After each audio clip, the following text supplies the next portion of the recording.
J'ai fait une torsoplastie, une mammectomie. Du coup, ils m'ont retiré, j'ai eu une ablation des glandes mammaires. J'ai tout retiré. C'est le plus beau jour de ma vie.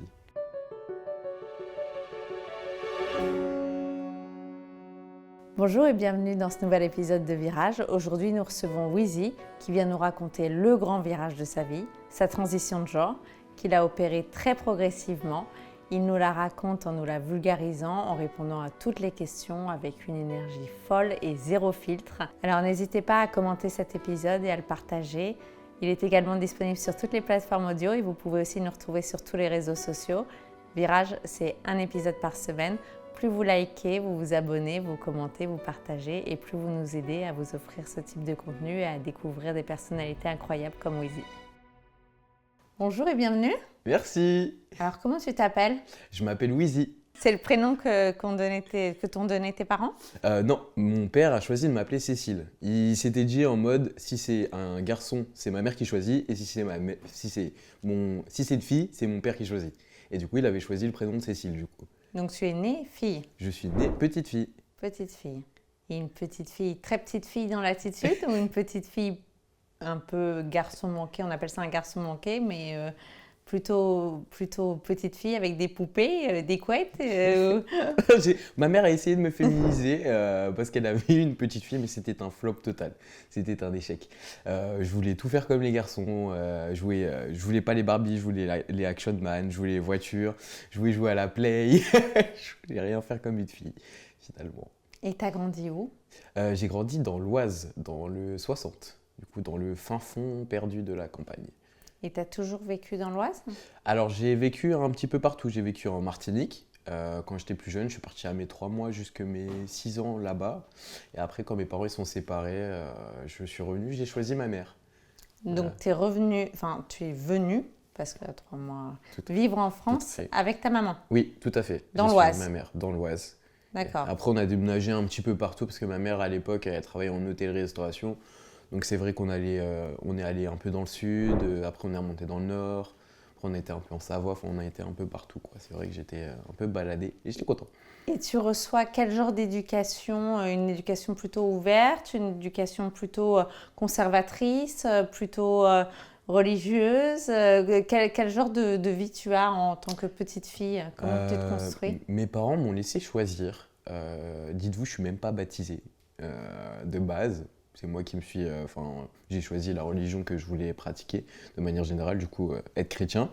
À l'époque, j'étais chrétienne. Ma mère, elle dormait avec sa Bible sur la table de chevet. Il faut savoir que mon père est antillais, du coup, martiniquais, ils sont très religieux dans ma famille antillaise. Et ma mère, ils sont espagnols, donc ils sont aussi très religieux. Donc j'ai grandi un peu dans à la fois très conservateur et à la fois très chill en mode tu sors quand tu veux. D'accord, mais le fait d'éventuellement changer de sexe n'est pas du tout quelque chose dont on parle quand tu es petite ? Ah non, pas du tout. Non, j'avais aucune pour toi, représentation. C'est pas une option. Ah non, je savais même pas que ça existait. D'accord. Moi, je l'ai su que très tard. D'accord. Et alors, tu vis une vie de petite fille et arrivé à l'adolescence, tu commences à vouloir sortir avec des garçons ou des filles ? Comment...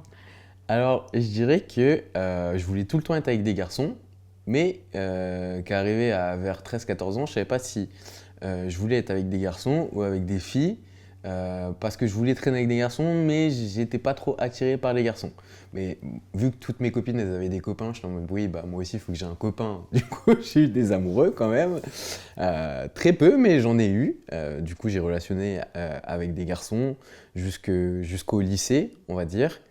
Et à partir du lycée, là, j'ai eu ma première copine. Du coup, et je me suis revendiquée lesbienne, auprès de ma mère, du moins. Donc tu as dit à ta maman, je préfère les filles. Tout à fait. T'avais quoi, 15 ans ? Ouais, c'est ça. Et alors, exactement. comment elle a accueilli cette orientation sexuelle assumée ? Elle a adoré ma meuf de l'époque. Elle a adoré ma meuf de l'époque. Donc très bien, en fait. Ouais, non, mais très bien. Elle m'a dit, mais je le savais. Elle m'a dit, tu m'apprends rien. D'accord. Ouais. Mais parce qu'on peut s'imaginer qu'éventuellement, il n'y avait pas cette ouverture d'esprit, parce que famille très religieuse, parce que dans l'Oise, tu décris un petit peu ton enfance comme étant un peu isolée. Exactement. Et pour autant, tu dis que ta mère a toujours su et que au contraire pour elle ça a été une évidence Ouais. finalement. Ma C'est mère, ça elle a très bien accueilli la chose. Et vraiment, je lui ai pas vraiment dit. En fait, ce qui s'est passé, c'est que je lui ai ramené ma première meuf à la maison et que je l'ai fait passer au début pour une copine, comme tout le monde fait quand t'es gay, trans. Voilà, c'est ma copine, ah, c'est mon pote et tout. Et au final, elle sort en pyjama à la maison. Et puis un jour, je lui ai dit quoi. Je lui ai dit, ouais, non, en fait, c'est plus qu'une amie. Déjà, ma meuf de l'époque, c'était cheveux rouges, c'était une métalleuse, enfin, elle était typiquement lesbienne. Non, on était vraiment sur ça se voit qu'elle est lesbienne, elle. Voilà. Et moi, j'étais tout le temps habillé en mec, enfin, c'était, voilà, ça faisait sens, quoi, finalement. Et tu retournais voir un petit peu ton père aux Antilles ou tu n'avais plus aucun contact avec? J'allais aux Antilles chaque année, chaque été, jusque ma seconde. Jusque ma seconde, mes parents, ils se cotisaient parce que je suis d'une famille assez modeste. Et mes parents, ils se cotisaient à deux pour que je garde ce contact Avec ton père. avec mon père. Du coup, j'y allais tous les étés aux Antilles. J'allais en Martinique 2 mois voir ma grand-mère, voilà, et mon père. Et à qui tu as également annoncé vivre une histoire d'amour avec une fille? Tout à fait. Mais mon père, je lui ai dit plus tard. Mon père, je lui ai dit, j'avais 16 ans. Je lui ai dit, et on était en train de se baigner, je me souviens toute ma vie, on était en train de se baigner à la plage, tous les deux. Et j'ai fait une blague et tout, parce que je draguais les filles et tout. Enfin, il a capté que je draguais une meuf. Et genre, je lui ai dit, bah, papa, désolé, mais j'ai dit, j'aime les filles. Genre, tu te doutes que genre, je t'ai jamais ramené de mec à la maison. Je te parle jamais d'homme, donc j'aime les filles. Et il a hyper bien accueilli aussi la nouvelle. Mon out, il est passé, mon out en tant que lesbienne, il est vraiment passé comme une lettre. Genre, vraiment. Voilà. C'était un non-sujet en fait. D'accord. Zéro Ouais. question. Une Voilà. évidence. Puis après, j'allais draguer, j'allais en soirée avec mon père et tout. Genre. C'était une folie. Et alors, c'est à la suite de ce voyage aux Antilles que tu vas rentrer et tu vas avoir un choc parce qu'en fait, tu vas évoluer dans un microcosme peut-être plus parisien. C'est exactement ce qui s'est passé. En fait, Paris, je trouve que c'est la ville où on se sent libre, un peu. Enfin, du moins, quand on est jeune adulte. Et c'est un peu ce qui s'est passé quand je suis revenu de Martinique de mes dernières vacances avant mon out en tant que personne trans. Du moins, autour de mes amis, bah, j'avais 18-19 ans. Et j'avais découvert un monde, un tout nouveau monde en fait, où les gens ils s'habillaient comme ils voulaient, ils se genraient comme ils voulaient, et où on te posait la question en soirée de c'est quoi tes pronoms. Et j'avais jamais vu ça de ma vie. Et, j'étais en Et mode, ça, mais- pour toi, c'est parisien. Ah bah, c'est très parisien. Ah Pour oui? moi, c'est très parisien. Pour Et moi, alors, le parisien, c'est- c'est wokisme. C'est vraiment wok à Paris. C'est vraiment, c'est. Ouais. Et donc, tu arrives dans une soirée, finalement, tu te sens tout de suite à ta place au milieu de ce mouvement, de cette dynamique, de cette énergie. C'était, oui, moi je dirais que c'est mes meilleures années, ce début de période. Parce que c'est ce début de période qui a un peu tout déterminé et où j'ai rencontré des personnes qui m'ont fait sentir bien directement à l'instant T et de pas forcément me coller d'étiquettes nécessairement, mais de me poser la question quand même de comment tu te sens dans... Mais alors, qu'est-ce que ça veut dire? Ça veut dire que tu arrives et qu'on te dit t'es il ou t'es elle? Ouais, C'est ça? c'est exactement Et ça. alors, tu as répondu quoi? Mais j'ai répondu il. Tu as Je sais pas spontanément pourquoi. répondu il. J'ai répondu il en fait. Et, C'était une question que tu t'étais déjà posée? non, j'avais jamais eu la moindre représentation en fait. Je savais pas c'était quoi une personne trans. Moi, j'ai grandi dans le fin fond de la campagne ou dans des petites campagnes même dans le sud et tout, où une personne trans, tu dis pas une personne transgenre, tu dis travesti, transsexuel, des termes qui sont totalement désobligeants. Mais bon, tu te rends pas compte quand t'es un gamin. C'est comme quand on parle de personnes gays ou de personnes lesbiennes. Quand on est petit, on a que des mauvaises représentations en fait. Et là, tu découvres que pas du tout. pas du tout. Et que ton champ des possibles est infini et que tu peux bien choisir qui tu seras. Je voyais des gens heureux, en fait, tout simplement. Je voyais des gens heureux, sans aucun jugement. Oh, il y avait pas de... C'était pas un sujet. Et alors, ça fait émerger en toi une envie de devenir il aux yeux de tous? Je pense principalement que c'était surtout quand j'allais draguer les filles. Quand j'avais 15 ans déjà, je me genrais beaucoup au masculin. Et j'avais pas ce truc de me dire ouais, je suis trop belle ou je suis trop jolie. J'ai tout le temps ce truc de dire ouais, je suis trop beau gosse. J'ai toujours dit ça. Et pourtant, tu avais de la poitrine. Oui, j'ai de la poitrine. J'ai de la poitrine. Les gens, ils m'appelaient Cécile. Enfin, c'était vraiment ça. Et au final, je me suis rendu compte que j'étais pas du tout à l'aise dans tout ça. Et c'était pas nécessairement un problème dans mon corps, je pense. Parce qu'en soirée, etc., j'allais en soirée queer, LGBT, et jamais C'est quoi j'ai... une soirée queer? C'est soirée... Bah, pour moi, les queers, ça regroupe la majorité de la communauté LGBT, mais c'est vraiment, on tombe pas amoureux d'un sexe, on tombe amoureux d'une personne. D'une âme. Ouais, pas d'un genre. Et le reste, c'est l'enveloppe. Exactement. Ouais. D'accord. Et donc à ce moment-là, comment ça se passe? Tu te dis, je vais entamer une transition sociale, je vais me présenter à tout le monde, au monde, je vais me présenter au monde en tant qu'homme. Je pense que le process, il a été plus long que ça, parce que je suis passé aussi par la case non-binaire. Euh, Donc ça, c'est ton premier virage. C'est mon premier virage, on va dire, enfin, dans le sens où je me disais, non, je me sens plus homme que femme, mais je peux pas dire non plus que je suis plus une femme parce que j'ai encore de la poitrine, j'étais un peu perdu. J'avais jamais eu la moindre représentation une femme qui devient un mec ou une mec qui devient une femme, enfin, c'était vraiment... Voilà. Alors, tu adoptes, on va dire, des vêtements, des tenues vestimentaires plus masculines. Tu te Exactement. caches, c'est ça? En fait, c'est une transition sociale. Ouais, c'est exactement ce qui s'est Donc tu passé. te coupes les cheveux? Je me suis coupé les cheveux, oui. Il y a eu, j'ai rasé à la tondeuse. Voilà, parce que j'en avais marre qu'on m'appelle madame dans les lieux publics principalement et ça me dérangeait qu'on le fasse. Ça me gênait encore plus quand j'étais avec ma meuf et que les gens ils disaient ouais, mesdames et tout et qui pensaient qu'on était un couple de lesbiennes et j'étais en mode je suis pas lesbienne, j'étais en mode je suis un homme. J'étais en folie. Et elle, souvent, elle reprenait les gens parce que parfois j'avais plus la force de le faire et que ça me mettait dans des états de tristesse. Enfin, j'étais profondément triste et malheureux. Et alors, à ce moment-là, tu décides de te faire aider, tu t'entoures de personnes qui te comprennent. Quel est ce changement de vie, en fait? Tu ne fréquentes plus les personnes qui étaient autrefois tes amis et qui ne comprennent pas nécessairement ces changements dans ta vie. Qu'est-ce qui se passe? Ouais, j'ai perdu beaucoup de personnes quand j'ai commencé à me genrer au masculin et à faire même... Enfin, je faisais pas encore de contenu, mais c'est vrai que même sur mes contenus et tout, enfin, on voyait bien qu'il y avait eu du changement, même dans mon comportement et dans ma façon de... Même quand je me filmais, je disais pas plus elle, je disais il. Bah, j'ai beaucoup de potes d'enfance, genre que je connaissais depuis plus de 10 ans, qui m'ont ghosté du jour au lendemain, qui sont arrêtés de me parler. Et comment tu as été accueillie dans la communauté LGBT, queer?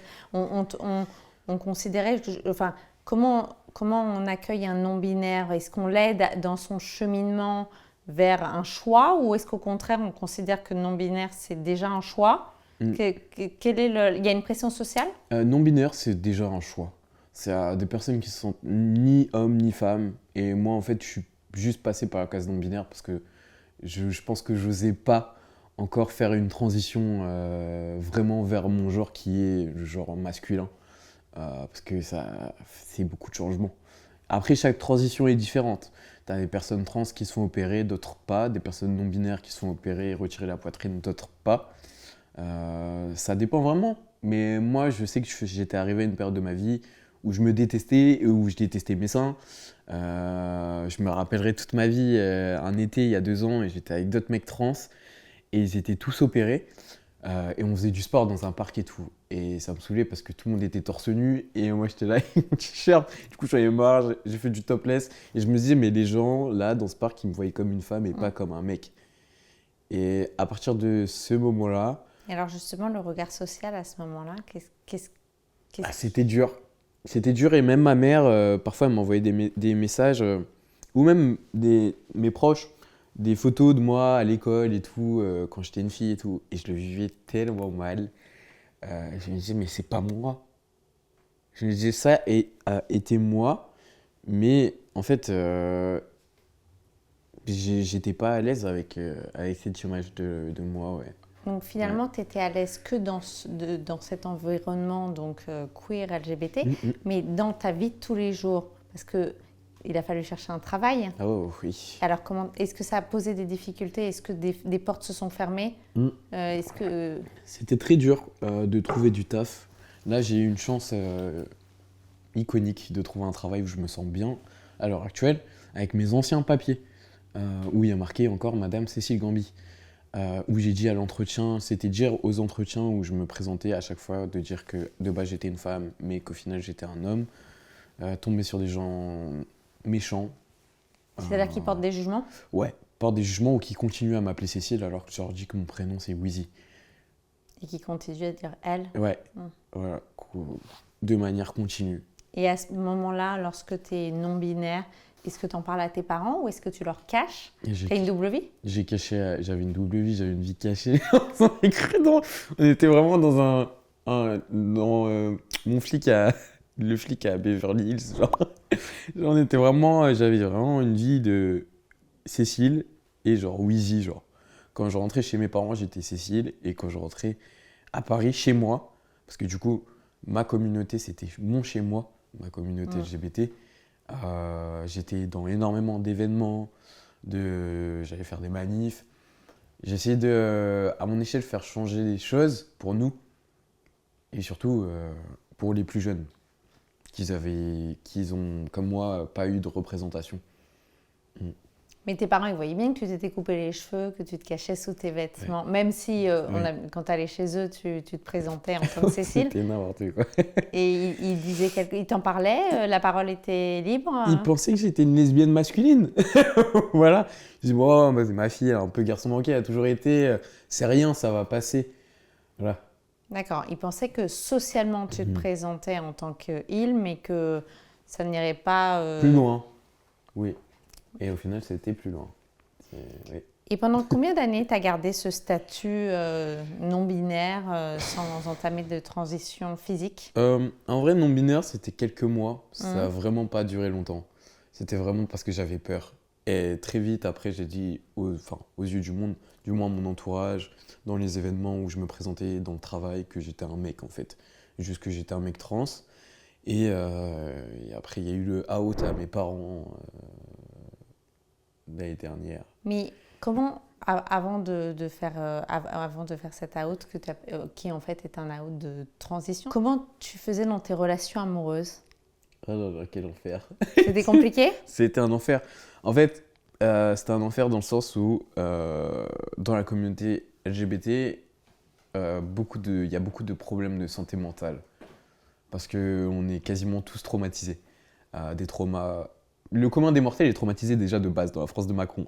Mais quand on était petits, nous, les personnes LGBT, souvent, on a eu beaucoup de gros traumas. Que ce soit des traumas, des abus sexuels ou des troubles qui vont sur la dépression.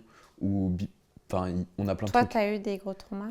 Ouais, j'ai eu des gros traumas quand j'étais petit. Ouais. Enfin, j'ai subi beaucoup d'attouchements quand j'étais gosse.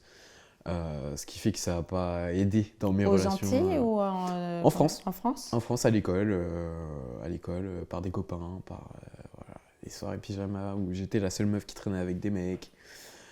C'était compliqué. C'était compliqué. Quand t'es petit, tu penses que c'est normal et que c'est toi qui a fait quelque chose de mal ou tu te dis juste que c'est normal. Voilà. Et après, quand tu vieillis et que tu fais ta construction, tu te rends compte que ça t'a juste traumatisé et que du coup, au niveau de tes relations, ça a un impact. C'est comme quand tes parents étaient éduqués, après, comment ils t'ont éduqué, ça a un impact sur ta vie. On va pas se mentir. Mais le fait de vivre dans le mensonge, justement, pendant des années, est-ce que ça vient pas finalement entretenir ce mal-être? Ah bah ouais, je pense que ça y a participé. Je pense que je me sentais pas légitime de parler à mes parents et je pense que pourtant j'ai des parents incroyables. Ma mère est incroyable. C'est ma meilleure amie. Je l'appelle genre 5 fois par jour, minimum. C'est vraiment... Mon père, pareil, on n'est pas loin. On a retrouvé vraiment une complicité de fou depuis que j'ai fait mon out en tant que mec trans, enfin qu'on a passé ce cap ensemble. Mais c'est ça. Beaucoup de mes traumas ils sont répercutés sur mes relations futures ou actuelles ou du moins amoureusement. Amicalement, il n'y a pas de galère. Et donc tu découvres pendant cette période, parce que ton entourage change, parce que donc tu changes de microcosme et tu évolues peut-être dans un monde un peu plus moderne que celui que tu décris, tu découvres que la transition de genre est une option, là où tu ne l'avais jamais envisagée. Exactement. Et que tu connais des gens qui l'ont fait et tu te mets à l'envisager. Oui, j'ai mon meilleur ami de l'époque, qui est l'un des meilleurs potes de mon ex, c'est un mec trans. Et il m'a beaucoup aidé, ça m'a beaucoup aidé de l'avoir pendant une période de ma vie. De voir qu'il était heureux. Et même d'autres potes, genre j'ai pas mal j'ai fréquenté beaucoup la communauté pendant très longtemps. Un peu moins parce que je me fais vieux et je sors plus, tout simplement. Mais pendant un temps, je traînais avec beaucoup de personnes trans et Et c'est vrai que ça me faisait du bien c'était ma famille, c'est mes frères et sœurs. C'est eux, c'est ma communauté qui m'a sauvé la vie. C'est Paris qui m'a sauvé la vie quand je suis arrivé. J'étais tout seul et je me suis recréé une nouvelle famille où je pouvais être moi-même et où j'étais pas obligé de me cacher ou de vivre dans le mensonge par Enfin à peur. ta place. Ouais. Mm. Et comment tes parents voient justement le fait que tu aies complètement changé d'univers amical et professionnel? Est-ce que ça nourrit une crainte chez eux? Est-ce qu'ils te sentent en danger? Est-ce que ça représente un danger pour eux? Je pense que mes parents ont eu peur dans le sens où j'ai pris des distances pendant un long moment. Vu que je n'avais pas fait mon out en tant que mec trans et que je vivais une vie cachée je suis une fille, non je suis un mec, je suis une fille, non je suis un mec, et bah forcément je pense qu'ils étaient inquiets. Et je pense qu'il y a tout ce truc de la drogue. Parce que c'est un milieu où il y a plus de drogue? Pas plus, mais il y en a quand même. Il y en Parce a qu'on a beaucoup de problèmes de santé mentale. Et du coup, ce qui fait que, comme dans toutes les communautés, je pense qu'on se réfugie dans ce qu'on peut se réfugier. Et nos traumas font que parfois on se raccroche Dans à ça. l'esprit collectif, on a l'impression que c'est un peu un milieu de fête. Tout à fait. Peut-être que ça va avec.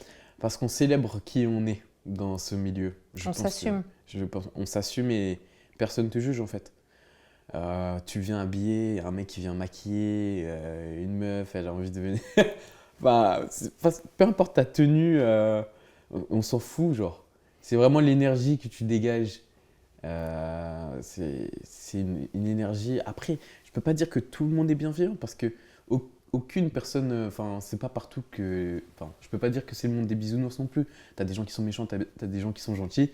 Mais comment moi j'ai accueilli cette communauté et comment on m'a accueilli à bras ouverts. Et le nombre de fois où j'avais pas de logement, j'avais plus de taf, c'était un endroit où on se sentait à notre place. Et alors, tu te sens tellement à ta place que donc tu envisages cette transition et que tu finis, après des années de réflexion, par passer le cap. Tout à fait. Et par virer ma poitrine. Donc, tu as fait une opération alors? J'ai fait une torsoplastie, une mammectomie. Du coup, ils m'ont retiré, j'ai eu une ablation des glandes mammaires. J'ai tout retiré. Voilà, j'ai plus de sein depuis, ça fait 1 an et 2 mois maintenant. Et c'est le plus beau jour de ma vie. J'ai fait que pleurer quand ils ont retiré mes drains. Et le chirurgien, il était en mode « Ça va, Wheezy, ça va et tout ?» J'étais en mode « Oui, je suis heureux. » Je suis en mode « Merci. » Parce qu'il avait peur, il dit « Mais pourquoi il pleure et tout ?» Et j'étais en mode « En fait, j'étais tellement content. C'est vraiment le plus beau jour de ma vie. » J'ai commencé à respirer ce jour-là, en fait. Pardon pour cette question naïve, ça fait mal? Ça fait très mal. Ça fait très mal. C'est horrible. C'est horrible parce que en fait, du coup, ils te retirent tout. Après, on te met un bandage énorme, compressif, autour de la poitrine, du coup, parce que c'est quand même une très lourde intervention. Et ça fait affreusement mal. T'as même moi, j'ai dit d'où j'ai fait un malaise. Hein. Je suis tombé par terre et tout. Ils m'ont mis sous tramadol. J'étais dans un fauteuil roulant, j'étais tout pâle. J'avais pas le bronzage que j'ai maintenant, même en hiver. Vraiment translucide. Et vraiment, les infirmières étaient en mode « Ça va, monsieur, ça va ?» Je suis en mode « Ouais, je vais bien. » Et je suis tombé par terre avec mes draps. C'était vraiment un sketch. Voilà. Mais je regrette pas, du coup. mais c'était... Et puis, en fait, au-delà de physiquement, ça fait mal, psychologiquement, c'est dur aussi.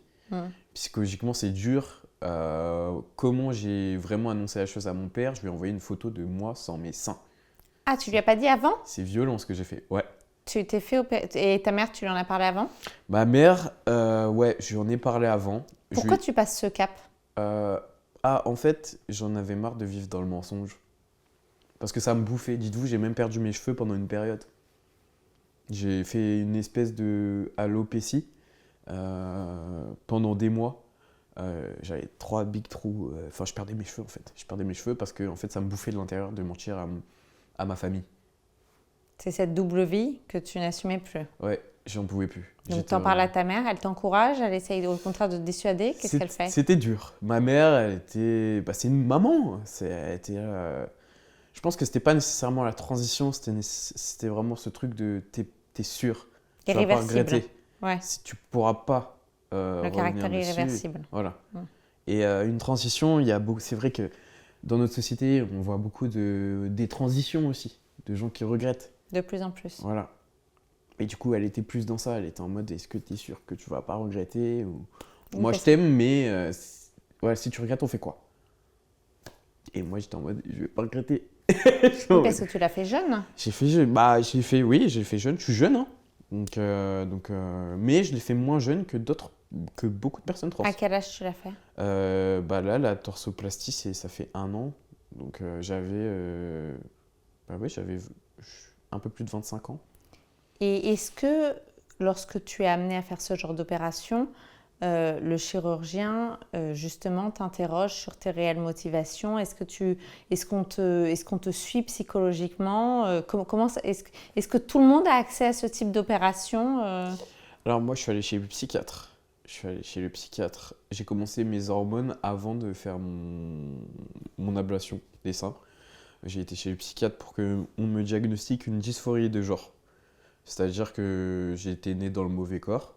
Et du coup, c'est à la suite de ça que là, j'ai commencé mes hormones. Et c'est à la suite de ça que j'ai pris mon rendez-vous chez mon chirurgien pour... D'accord, donc première étape, l'hormonothérapie et après l'opération. Et donc, pour qu'on te prescrive l'hormonothérapie, on doit te diagnostiquer une dysphorie de genre. Oui, ce qui est dégoûtant parce que c'est comme si c'était encore considéré comme une maladie. Ce qui n'en est pas une. Transidentité, c'est pas une maladie. Et alors, on te diagnostique une maladie. Est-ce que ça implique un suivi psy obligatoire?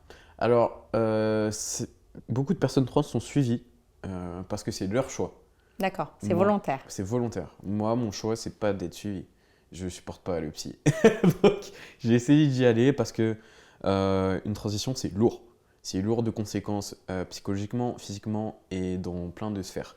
Que ce soit au niveau du professionnel, amoureux. C'est un changement de vie en fait. C'est comme si tu as une nouvelle vie. Voilà. Et c'est des changements tous les jours. Et c'est à nous de s'adapter tous les jours. Parce que ce qu'on peut distinguer, c'est l'hormonothérapie qui a quelque chose de progressif et l'opération qui, elle, est nette. Et alors, quand tu commences cette hormonothérapie, parce qu'on n'en a pas parlé, ton corps change. Tout à fait. Au quotidien, tu vois les différences. Pardon de ces questions un petit peu naïves, là encore, mais comment un corps de femme accueille de la testostérone? C'était le bordel. C'est compliqué. C'est le bordel. Parce que ça entraîne l'arrêt de la menstruation. Tout à fait. Ça entraîne donc, j'imagine, des difficultés quotidiennes. Beaucoup. Des douleurs éventuellement. Des douleurs surtout psychologiques. Émotionnellement, c'est surtout émotionnellement les hormones le plus gros truc. C'est que, en fait, c'est comme si tu as quelqu'un, je peux pas comparer ça à la bipolarité, mais c'est vraiment tes humeurs qui fluctuent. La testostérone, ça rend pas agressif. Quand on dit qu'un mec est sous testo, il est agressif, c'est pas vrai, c'est pas à cause de ça. Mais c'est vrai que quand j'étais au début, le temps que mes humeurs se régulent, quand j'étais triste, beaucoup plus. Et quand j'étais énervé, j'étais beaucoup plus énervé. Le temps que ton corps il s'adapte, en fait, que tu trouves ta bonne dose, les bons types d'hormones aussi, parce que tu en as plusieurs des différents, en gel, en injection. Moi, je fais une injection toutes les 10 semaines, parce qu'il fallait trouver mon rythme d'injection. C'est compliqué après l'injection? Ouais, c'est compliqué. Ça l'est encore? Ça allait moins, mais ça allait compliqué quand je suis en fin de dose. C'est surtout compliqué. Parce que du coup, ma testostérone elle redescend et du coup, mon oestrogène remonte. Naturellement. Naturellement, parce que c'est comme ça, j'aurai toujours des oestrogènes à moins que je retire mon utérus. Que tu as gardé. Que j'ai choisi de garder. D'accord, donc on va revenir sur l'opération. Est-ce que cette hormonothérapie crée des désagréments déjà, quotidiennement? En fait, oui et non, mais oui, je dirais parce que c'est une accoutumance. En fait, tu as besoin de ça pour fonctionner. Tu peux plus t'en passer? Non. Enfin, je pourrais, mais psychologiquement, je serais à terre pendant un temps. Je pense. Enfin, pendant très longtemps, je pense. Étant donné que tu as des changements qui sont irréversibles, donc ma voix, tu as aussi une hypertrophie du clitoris, faut le dire. Vraiment, tu as ton clitoris qui devient comme ça. C'est douloureux? C'est très douloureux. Ça pousse, donc ça fait énormément mal. Genre vraiment, c'est... Ça, on n'en parle pas. C'est comme si tu as un homme qui est tout le temps en érection, en fait. D'accord. Et pendant un temps, ça fait ça. Et du coup, ça frotte. Tu es obligé de mettre des caleçons de papy larges. J'ai mis du XL. Ça provoque éventuellement des sécheresses, c'est ça? Sécheresse, c'est beaucoup de changements. Donc des gros désagréments quotidiens en réalité. Au taf, c'était horrible. Combien de fois j'ai dû partir du travail parce que ça faisait trop mal. Voilà. Oui, donc tu n'as plus j'ai tes règles. des règles pour ça. Une connerie. D'accord. Il y a eu tous ces changements-là. Et c'est toi qui te fais l'injection? C'est médicalisé? Enfin, comment ça se passe? Alors moi, je paye mon injection. 20 balles toutes les 10 semaines. Là, j'ai trouvé un infirmier cependant conventionné, du coup, ce qui fait que maintenant, je suis remboursé. Ma testostérone est aussi remboursée maintenant, mais avant, c'était pas le cas. Donc, tu vas chez l'infirmier, il te pique? Toutes les 10 semaines, moi. Toutes les 10 semaines? Moi, c'est toutes les 10 semaines. Après, tu as d'autres types de testostérone. Tu as d'autres mecs trans qui prennent de l'androcardil. Et je crois que c'est toutes les 1 semaine et demie. Et je voulais pas cette charge mentale. Je vais me dire, ok, Wizy, t'as oublié ta piqûre toutes les 1 semaine. Nanana. Je me dis, moi, c'est presque tous les 3 mois. Par contre, et finalement, quand tu l'as fait, tu vis ta meilleure vie. je me sens tellement mieux. Je suis là en mode, je suis chargé à bloc. Je fais mes pompes dans le salon en mode, ah, Wizy, t'arrêtes ta dose. Non, je me sens mieux. Et mes parents, ils sont inquiets pour ça parce qu'ils se disent, putain, tu vas devoir prendre la testo toute ta vie. Genre, c'est une charge mentale quand même. Les hormones toute sa vie, c'est chiant. Avec toutes les conséquences que ça implique. Mais tout à fait, parce que là, on sait pas. Ça se trouve, ça va me déclencher des trucs, j'en sais rien. Donc, c'est une crainte? J'y pense pas. T'y penses pas? J'y pense quand mes parents me disent. Ils me disent, oui, t'es sûr, mon mais bébé. Sinon, ça t'apporte suffisamment de bonheur pour pas avoir à penser à ça? Tout à fait. Et puis, on meurt tous de quelque chose. On va pas se mentir. Je suis un ancien fumeur, j'ai arrêté la clope, j'ai commencé les hormones. Chacun son truc. Et alors, sur la transition plus nette sur l'opération, donc tu nous dis que tu as fait une torsoplastie, mais que tu as gardé ton utérus. Donc, en fait, tu as fait une transition partielle en fait, totale. Beaucoup de personnes pourraient dire que c'est partiel parce que j'ai pas tout. J'ai pas de pénis, j'ai toujours mon utérus, j'ai toujours mes ovaires. Pour moi, je l'ai fait complète parce que je me sens complet en tant qu'homme maintenant aux yeux du monde. Parce que tu peux être torse nu aux yeux du monde. Oui. J'ai plus de seins et ça me remplit plus que... Waouh. Je pourrais être torse nu dans Paris, là je le ferais. Ouais, c'est vraiment parce que ma mère m'a mis des coups de pression. Ouais. Elle m'a dit, je veux pas te voir déambuler dans Paris torse nu là comme les gogoles là. Mais du coup je me retire. Mais sinon, c'est juste ça. Là je suis parti en Martinique au mois de décembre. C'est la première fois que je suis parti en Martinique et que j'étais là.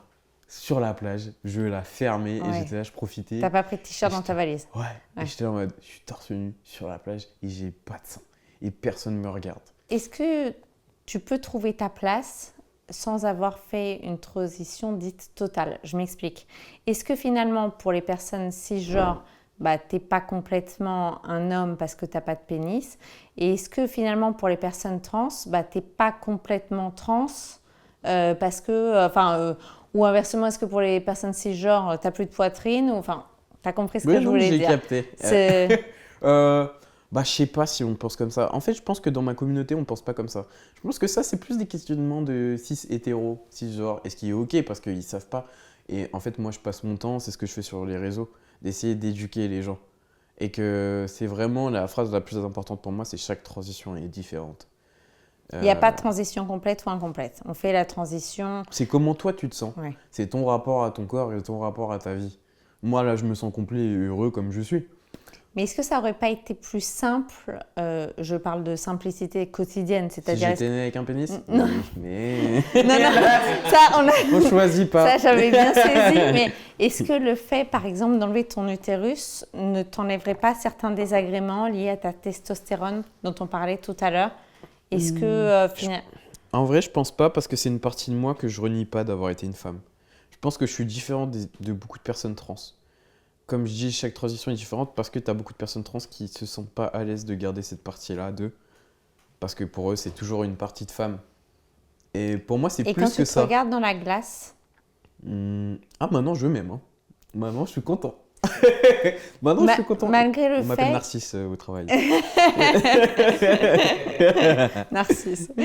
Et tu te dis pas... Parce que pour certains hommes cisgenres ou cis-hétéros, le pénis est un peu le symbole. De la masculinité. Et tout à fait. C'est Et ça, alors, mon qu'en vote. penses-tu? Ben moi pas du tout. Hein. Non, Franchement, pas ça du me ferait tout. chier On peut d'avoir être un homme pénis et sans de faire pénis. pipi partout en plus. Je peux pas me les voir, pardon. Non, je pense que moi, j'ai ce qu'il faut à la maison. Enfin, il y a plein de trucs. On est en Big 2026. Même dans mes rapports sexuels avec les filles et tout. Enfin, j'ai une Je vais y prothèse. venir parce que j'ai plein de Eh questions. oui, tout le monde en a. Tout le monde en a. Comment tu fais, on me dit non, ben je sais pas. Genre, je sais pas. C'est pas un truc qui me dérange en fait. En fait, ce qui me dérange plus, enfin, ce qui m'a dérangé pendant très longtemps, enfin, là, je m'en fous, c'est vraiment de pas avoir de barbe.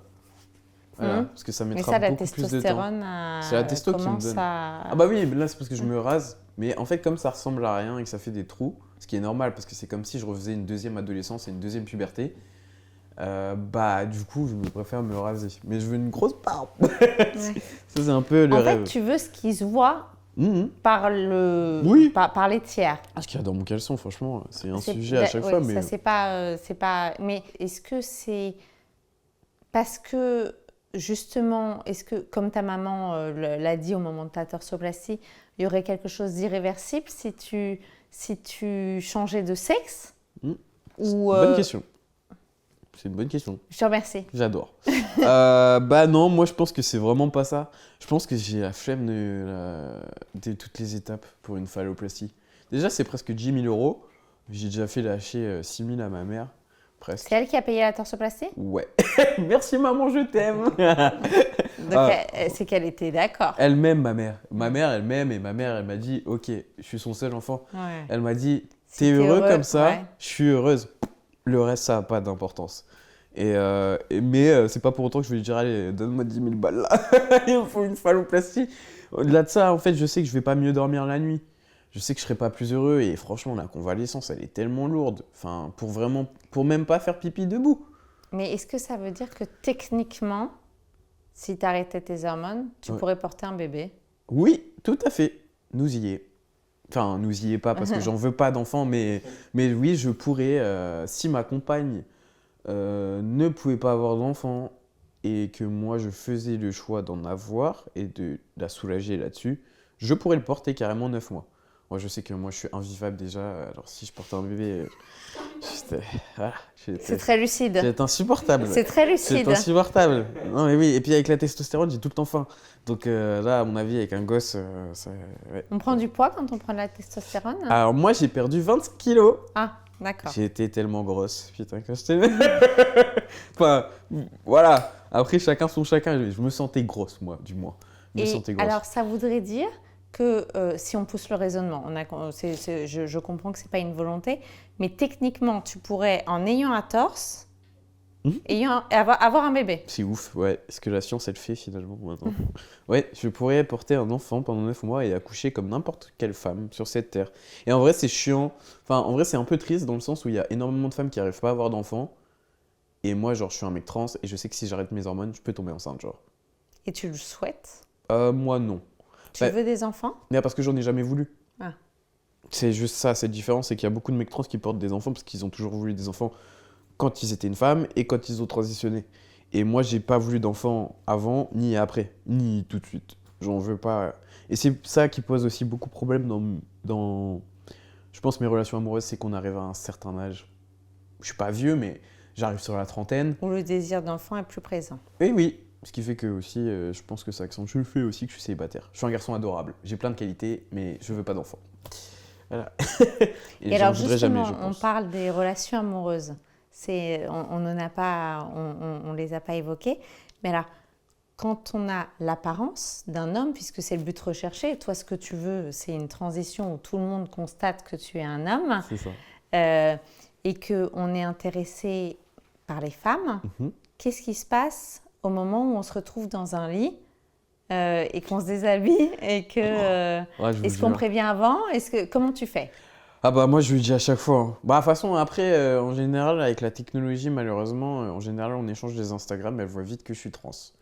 Enfin et j'ai des collègues qui m'ont dit arrête de le dire oui.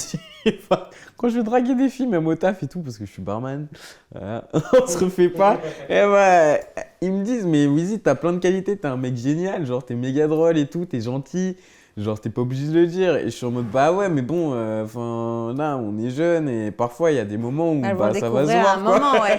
Ça Elles va ont se une voir. surprise et parfois, c'est pas forcément bonne pour certaines. Donc, Et alors, justement, est-ce que tes petites copines n'évoluent justement que dans le milieu queer LGBT ou est-ce qu'au contraire, tu sors avec les filles, peu importe bah, en vrai, ça me fait chier que ce soit que dans un milieu.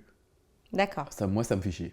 Enfin, désolé du terme, mais je trouve ça méga chiant de se fermer comme ça, parce que pour moi, je suis un mec. Mais je peux comprendre, pour des femmes cis hétéros, qu'elles me voient pas comme un homme. Enfin, je comprends et je comprends pas.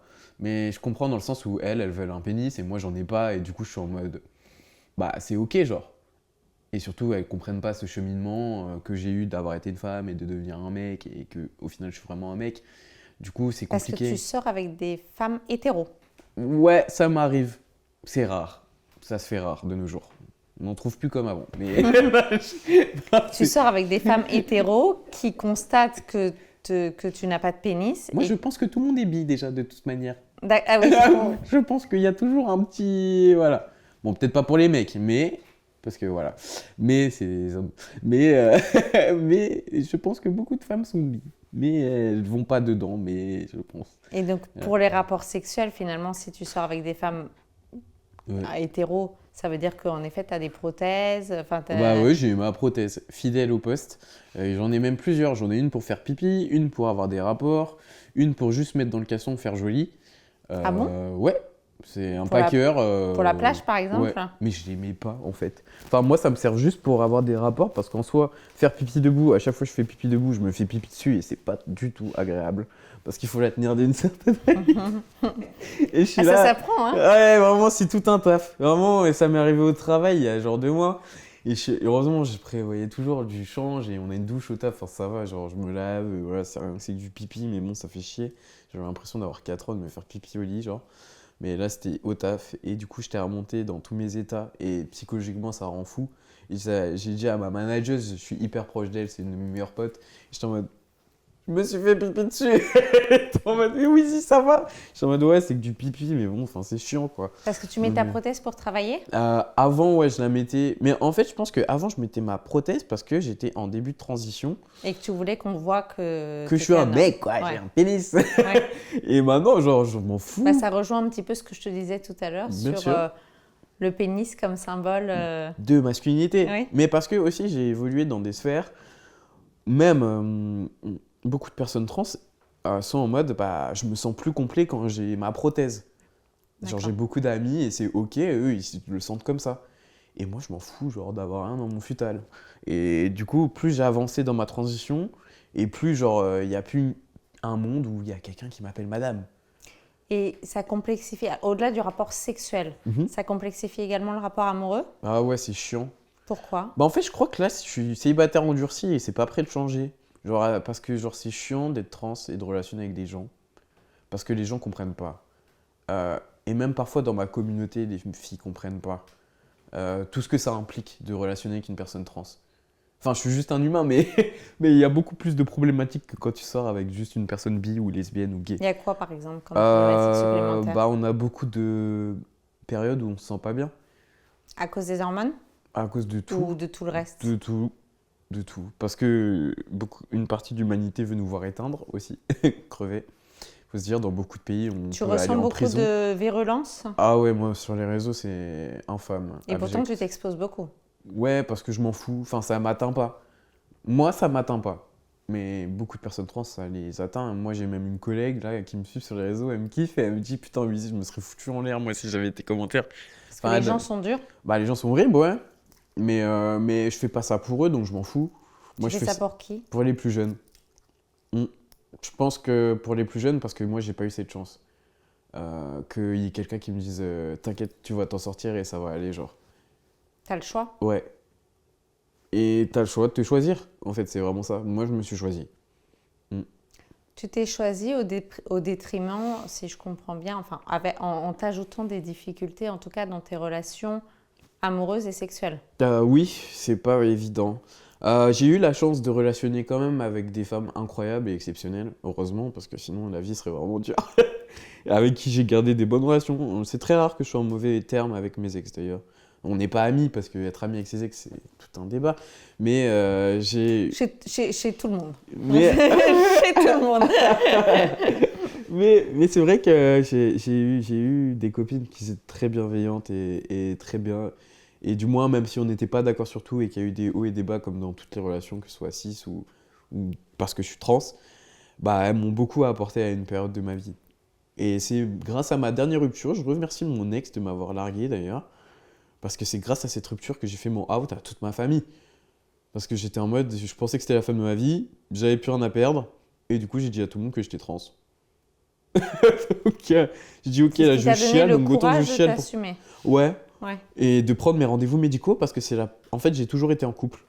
Et là c'est la première fois de ma vie où je suis autant rester célibataire, sans relationner avec personne, et ça fait du bien, putain, de s'occuper que de soi. Et est-ce que c'est compliqué que dans la sphère amoureuse ou est-ce que c'est compliqué professionnellement? Parce que tout à l'heure, tu disais que tu avais trouvé un travail où tu te sentais à ta place, mais est-ce que tes papiers correspondent, par exemple, à ton identité? Non, pas du tout. Là, j'ai dû faire un dossier comme ça pour le tribunal, pour changer mes papiers d'identité, parce que justement, si je veux changer de taf à chaque fois, faut que je dise que je suis trans, faut que je dise qu'avant j'étais une meuf.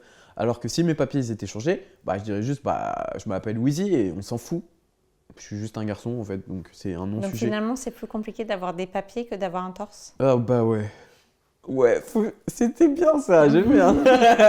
C'est vraiment les termes. Ouais, c'est plus simple de faire des opérations médicales et de commencer les hormones et tout que administrativement parce qu'ils peuvent pas nous voir l'État en peinture.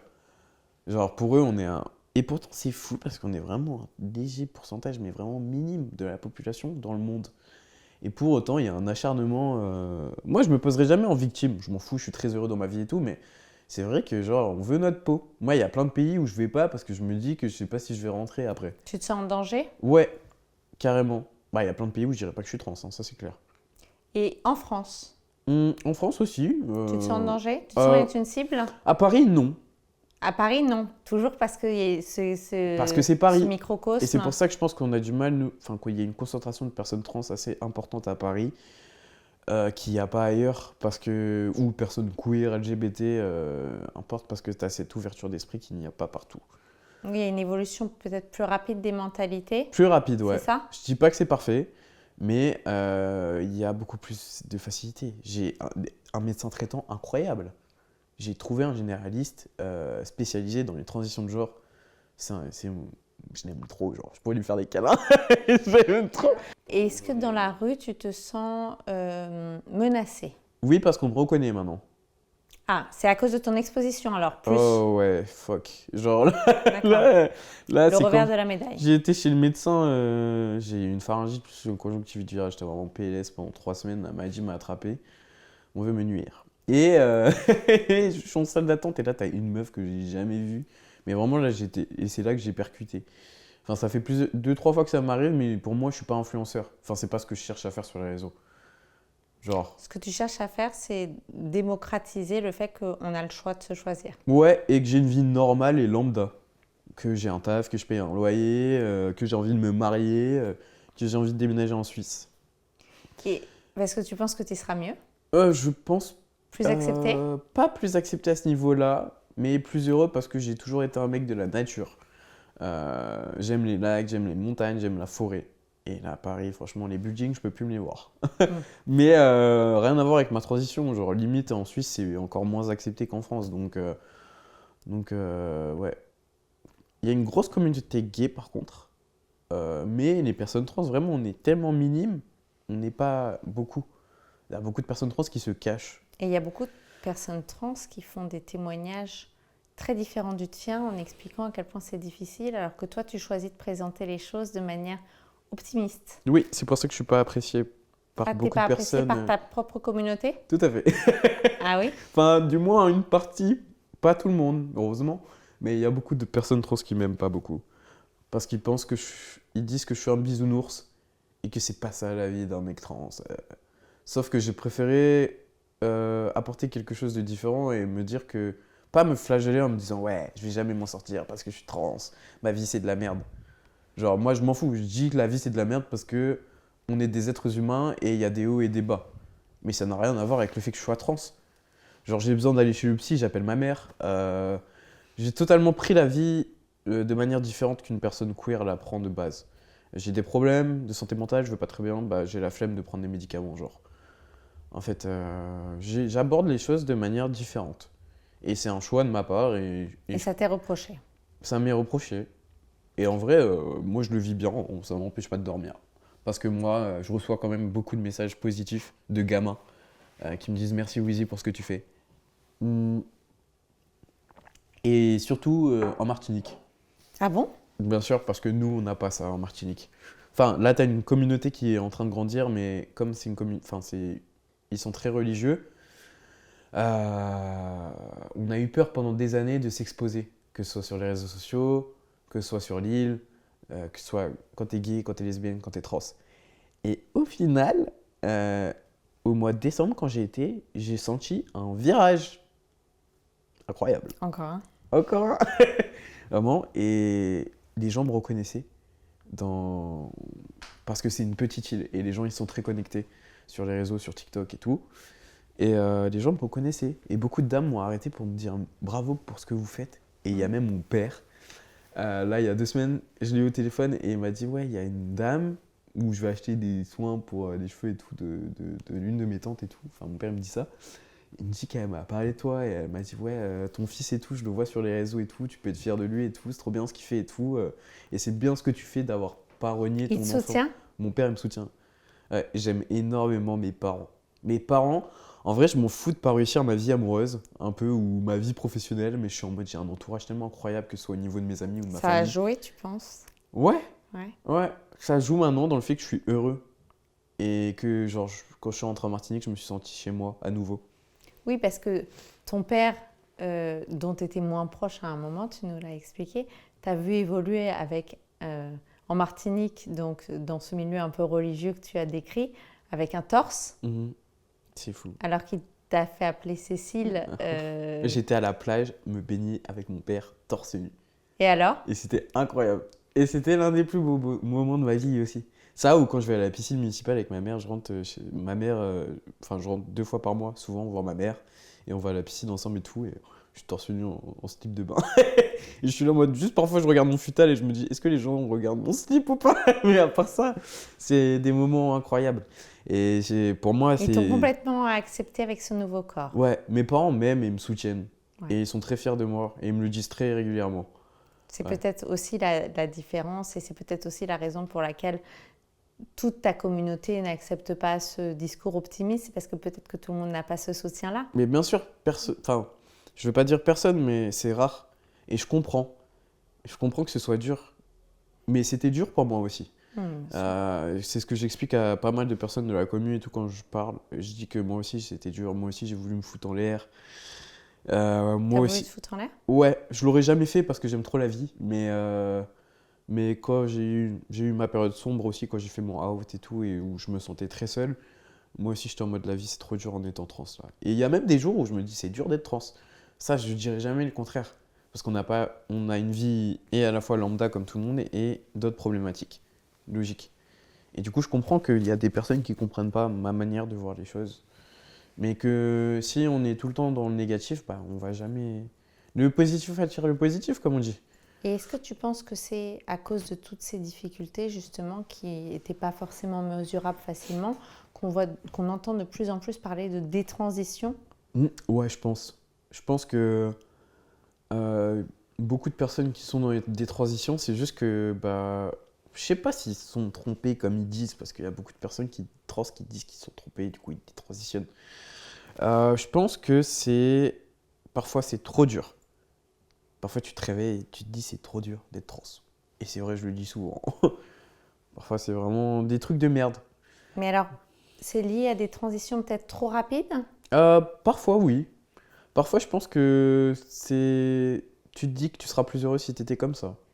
Et est-ce que Peut-être. finalement, c'est pas un peu contre-productif pour le mouvement parce que la population en général, enfin dans l'esprit collectif, on s'imagine qu'il y a un côté à la carte. Ouais, Je ça suis c'est une fille, chiant. je deviens un garçon, je redeviens une fille. Bah ça c'est chiant un peu, ouais. C'est- Mais je trouve ça chiant les des transitions dans le sens où ça ne nous dépeint pas de manière très positive. Enfin, on est vu un peu comme des gens perdus, alors qu'on ne l'est pas.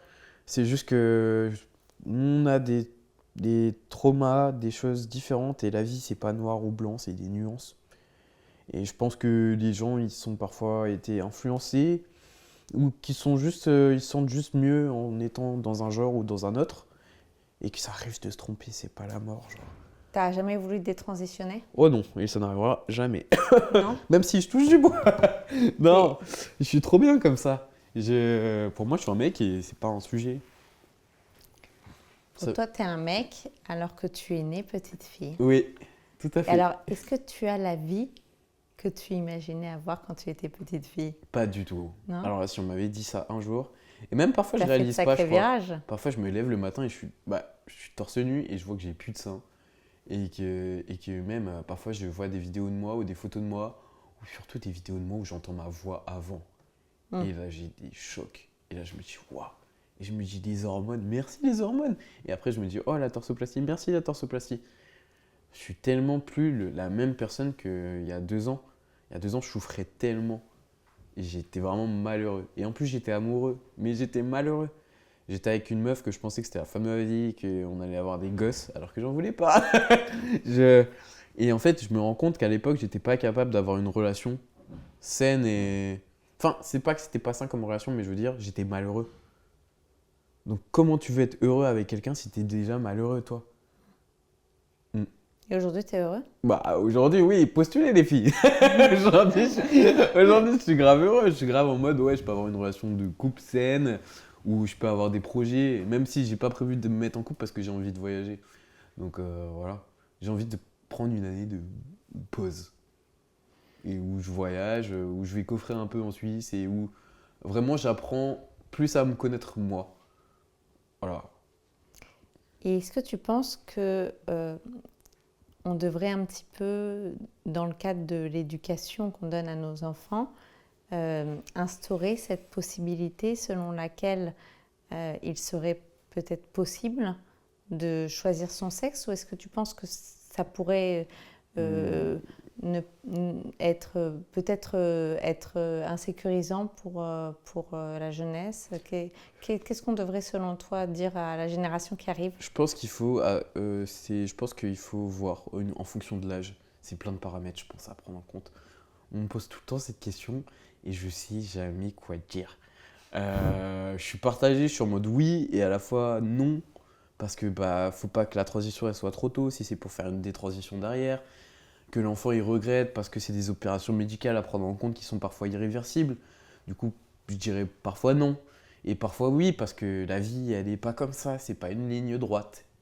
Finalement, c'est l'attitude de tes parents qui a été pour toi la meilleure des attitudes, c'est-à-dire j'ai peur mais je te soutiens. Oui, exactement. Mes parents, j'ai des parents incroyables. Et c'est pour ça que je comprends les gens qui m'aiment pas. Je voulais avoir mes parents. Non, ils sont incroyables. Ils sont exceptionnels. J'ai une famille aussi exceptionnelle. Même mes tantes, elles ont 70 piges. Elles sont martiniquais, 70 piges. Le dimanche à la télé, c'est la messe. On fait la paix en se faisant la bise. Et elles sont en mode t'es heureux, mon neveu, comme ça, maintenant, avec ton torse? Eh bah, si t'es heureux, on s'en fout du reste. Voilà. J'ai juste une famille qui n'est pas con. Au bout d'un moment, si tu es normalement constitué, si tu es un être humain, j'ai pas changé, mon cœur il est toujours le même. C'est ce que j'ai dit vraiment quand j'ai transitionné, quand j'ai fait mon out à ma famille, j'ai dit oui, bon bah physiquement, il y aura peut-être une calvitie, il y aura peut-être des poils sur le visage, mais là ça change pas. Voilà. J'ai toujours bon cœur. Donc voilà la vie quoi. Merci beaucoup. Avec plaisir.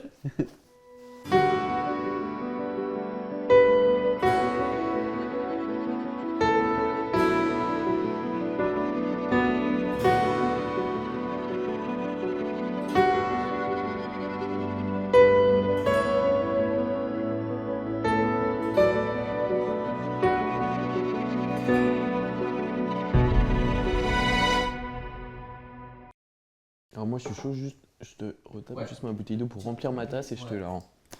Merci, parce que je suis un gros buveur. Barman. Bon, écoute, déjà, ça nous change, c'est de l'eau. Barman, oui. Ouais. Et je suis le seul barman pas alcoolique de Paris, je crois. Parce que, Les autres sont un peu. ouais, tout le monde est alcoolique. À Paris, déjà, de manière générale, sans être barman, mais les barman, c'est grave. Il y a 2 virages. Ok, tu peux rester droite, comme ça, comme tu te normal. Là, t'es bien. Je suis pas assez droite. Non, c'est juste Tu me le au dis. max de si tu as. Je vais pas m'avachir, je vais pas bouger, j'ai une ceinture, je vais arrêter de respirer. Et dans 1 heure, Non, c'est correct. dans 1 heure, je respire. On appelle les pompiers. T'as vu?